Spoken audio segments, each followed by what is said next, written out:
자격증은 똑같은 조건에서는 무조건 메리트를 준다라고 봐야 되겠죠. 근데 수많은 분들이 오해하고 계시는 게 네가 말한 그거 나 다 갖고 있는데 놀고 있다. 자격증이 바로 취업을 의미하는 건 아니에요. 공장연예계 제일 중요한 것은 도대체 당신이 하고 싶은 일이 뭡니까? 라는 질문에 답할 수 있어야 된다고 생각을 합니다. 노후의 삶, 은퇴 이후의 삶을 준비하는 이야기, 사랑과 직업 연구소의 정도영 수사님과 함께하고 있습니다. 근데 요즘요 정말 좀 무서운 게 요즘 너무 경기가 안 좋고 우리가 믿었던 대기업마저도 정년이 뭐 철밥통이라고 했던 교직마저도 자기가 자기 벌어 나오는 게 아니라 희망퇴직을 해라라고 강요받는 곳이 굉장히 많이 늘어났어요. 근데 이런 데 다닐 경우에 어떤 선택을 하는 게 그나마 덜 슬플까요? 굉장히 많이 최근에 듣는 질문이긴 맞아. 합니다. 네. 네, 최근에 특히 이제 24년부터 올해까지 대기업들의 희망퇴직 러시가 좀 있는 상황이기도 하고요. 예. 그 상황에서 보통 50대 후반, 저도 50대 후반이지만 이제 50대 후반 정도 되면 나가는 게 나을까? 계속 버티는 게 나을까라는 고민을 많이들 하세요. 네. 그러면 이제 저는 세 가지 관점에서 좀 판단을 해보시라고 권해드립니다. 첫 번째는 현재 직장에 다니는 것이 만족스러운가? 그럴 리가. 아니 그런데 만족스러워하는 사람들도 꽤 있습니다. 나는 그렇게 싫지 않아 이런 사람이라면 좀 더 고민은 해보셔야 되겠죠. 근데 내가 하루하루 출근할 때마다 수명이 줄어드는 게 느껴진다. 당연히 이런 경우라면 희망퇴직은 너무 오히려 스트레스 받는다. 기회가 될 수도 있고요. 두 번째는 경제적인 비교를 좀 할 수밖에 없죠. 지금 나가는 것과 나중에 나가는 것. 그러니까 지금 위로금을 받고 나가는 것과 정년까지 버티고 나가는 것이 어느 것이 내게 경제적으로 유리한 선택인지. 그리고 세 번째가 어쩌면 가장 중요한 문제일 수도 있는데 나갔을 때 바로 재취업이 될 수 있는가. 이 부분에 대한 검토를 좀 해야 됩니다. 예를 들어 어떤 사람이 자기가 아는 회사에서 제발 이쪽으로 좀 와주세요라고 막 요청하고 있는 상황에서 스카우트 제의가 들어온다. 갑자기 희망퇴직을 한다 회사에서 이건 뭐 누군가에게는 땡큐 하는 사건이 될 수도 있는 것이죠. 그쵸. 예. 그래서 이 세 가지를 종합적으로 검토를 해봐야 되는데 사람들이 여기서 조금 더 혼란스러워하는 것은 정년 연장에 대한 기대 때문인 것 같아요. 조금만 버티면 이제 법이 바뀌어서 65세, 일본은 뭐 70세로 연장됐다고 일본은 하고요. 뭐 사실상 70세라고 봐야 될 것 같습니다. 정년 연장이 된다고 해서 지금 현재 상태에서 그대로 연장될 것 같지는 않고요. 거기에 따른 또 어떤 제약 조건들이 있어서 이게 굉장히 그야말로 복잡한 함수 관계가 돼요. 꼭 퇴직은 하지 않았지만 50 이후의 삶을 어떻게 누릴까를 해서 뭐 자격증이나 아니면 재취업이나 뭐 이런 것들을 이제 미리미리 해야 된다라고 뭐 얘기는 하는데 근데 그분들이 가장 문제가 뭐냐면 내가 지금보다 추락하고 싶진 않다는 거죠. 맞습니다. 월급도 직위도 이런 건 좀 유지하면서 50대 이후에 뭔가 좀 다른 걸 모색할까라는 생각을 못 버리시기 때문에 되게 날카로운 지적이신데 사실은 어느 누구도 지금 사는 것보다 조금이라도 뒤로 밀리는 미래를 원하지는 않죠. 근데 이게 생각해 보면 사실은 조금 과도한 기대일 수 있습니다. 그렇죠. 대부분의 사람의 삶이란 건 경력도 마찬가지지만 상승과 하강의 곡선이 있는데 나는 한번 올랐으면 내려가는 거는 어떻게든 늦추고 싶은 마음은 이해를 하지만 거기에 너무 집착하면 스스로를 괴롭히는 원인이 될 수도 있습니다. 그래서 보통 퇴직하시고 현실에 적응하는 데 시간이 좀 걸린다라는 것이 그런 부분에 적응하는 과정인 것 같습니다. 그리고 이제 많은 분들이 자격증 따야 돼. 아주 필수 생존 무기야. 라고 말씀들을 많이 하시더라고요. 자격증의 세계가 뜻밖의 굉장히 다양하더군요. 되게 복잡하죠. 5060이 됐을 때 우리가 계속 이끌어갈 수 있는 유용한 자격증이 어떤 게 있을까요? 일단 제가 이 질문에 대해서 늘 고민이 많은데 이 어떤 느낌인가 하면 부자 되려면 어떻게 해야 돼요? 이런 거랑 비슷한 질문인 것 같아요. 부자 되고 싶거든요. 일단 개인이 빠져 있어서 이 질문에는 정확한 대답을 드리기가 어려워요. 우리나라 자격증 시장이 좀 복잡해진 거는 이게 이제 국가 자격과 민간 자격증 체계로 나눠져 있는데 이 숫자를 합치면 거의 6만 개 가까이 돼요. 6만 개나 돼요? 너무 많죠. 그러니까 민간 자격증이 2025년 4월 말 기준으로 5만 8천 개가 넘고요. 국가 자격증이 지금 790여 개 정도 선에서 왔다 갔다 해요. 그러니까 이거 다 합치면 아마 5만 9천 개 이 정도 가까이 가는 건데 예. 문제는 이 자격증들이 워낙 복잡하고 이러다 보니까 개인들은 이 자격증을 딸 때 이게 국가 자격증인지 민간 자격증인지 그것도 구분 못하고 그렇죠, 그렇죠. 그리고 그 주체들이 이거 다 좋은 거예요.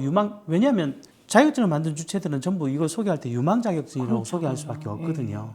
그러면 이게 뭐 취업에 도움이 되겠지 뭐 이렇게 했다가 실제로 따 보니까 네. 아무것도 도움이 안 되는 경우들이 꽤 많이 발생을 하거든요. 네. 모든 민간 자격증이 다 나쁜 것은 아니고 모든 국가 자격증이 다 도움이 되는 것도 아니지만 네.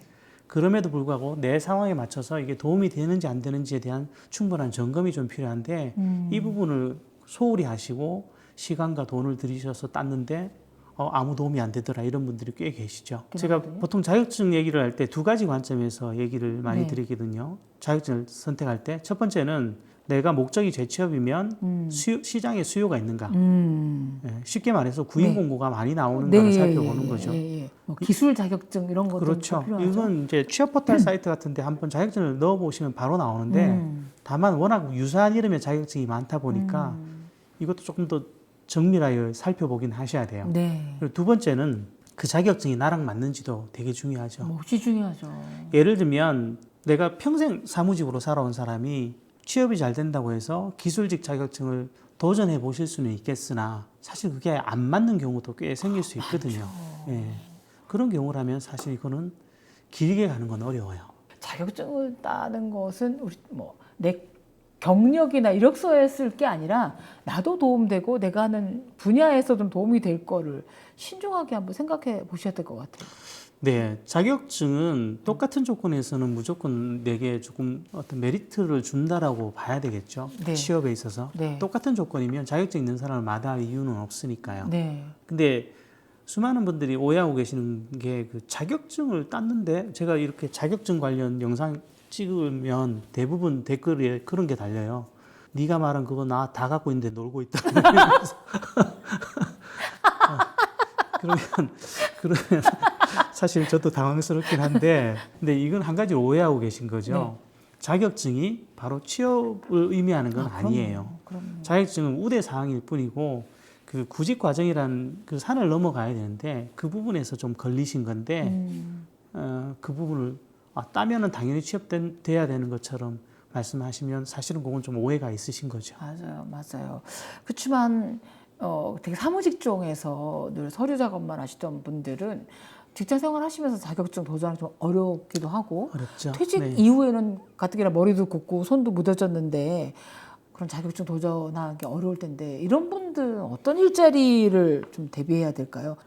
저는 사무직 퇴직자든 누구든 제일 중요한 것은 중장년에게 제일 중요한 것은 도대체 당신이 하고 싶은 일이 뭡니까? 라는 질문에 답할 수 있어야 된다고 생각을 합니다. 중장년 상담을 하다 보면 제일 어려운 케이스가 본인의 욕구를 못 읽으세요. 맞아. 뭘 하고 싶은지를 모르겠는 거예요. 예, 예. 이렇게 되면 시간이 오래 걸릴 수밖에 없거든요. 네. 그래서 제일 좋은 것은 뭘 하고 싶은지 먼저 확인해 보는 것이고요.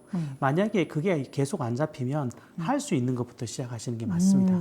그래서 그 인공지능이 사람보다 더 무서운 시대가 됐잖아요. 더구나 뭐 네. 챗GPT 이런 게 되면서 얘네들이 상담도 해주고 사주도 봐주고 별의별 네. 일을 하고 근데 하여튼 인공지능 AI가 이제 일자리를 대체한다고 나와요. 앞으로 우리가 AI를 활용해서 일자리를 만들어낼 방법이 있을까요? 근데 이제 결국 미래라는 걸 뭐 얼마나 정확히 예측하냐라고 물으면 그건 쉽지는 않은 일인데 네. 분명한 것은 적어도 뭐 한 20, 30년 정도는 저희들은 AI와 함께 일을 해야 될 것 같아요. 맞아. 더불어서. 그렇죠. 네. 그러면 지금은 결국 AI와 팀플이 잘 되는 사람이 훨씬 더 앞으로의 시간들을 리드하는 위치에 서게 될 텐데 네. 이런 부분을 미리 조금 더 선점할 수 있다라면 좋은 기회가 생기지 않을까라는 생각은 하고 있어요. 네. 이미 글을 쓰는 과정에서도 혹은 그림을 그리고 음악을 하거나 혹은 보고서를 쓰는 과정에서도 이미 AI는 우리 일상에 들어오고 있죠. 그럼요. 이미 그 자체로도 일이 이전에 우리가 알던 일과는 다른 것일 수도 있습니다. 그리고 또 한편으로는 그 전문가가 어쩌면 그래서 더 필요한 시대일 수도 있을 것 같습니다.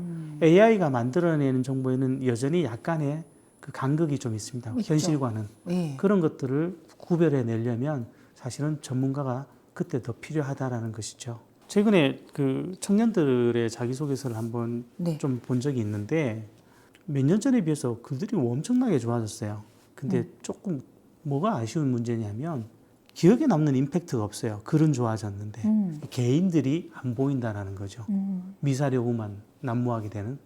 그러니까 작가시니까 그런 건 오히려 훨씬 잘 보실 것 같은데 그게 이제 AI의 어떤 약점이 아닐까 싶습니다. 5060에서 새로 내 일을 구한다면 기준이 좀 달라져야 될 것 같거든요. 맞습니다. 20, 30대의 첫 네네. 직장이나 일이 아니라 이제 다 좀 체력도 떨어지고 경험은 쌓였지만 그래도 뭔가 또 새로운 일에 도전한다면 그때는 어떤 걸 기준으로 일자리나 뭐 일을 택해야 될까요?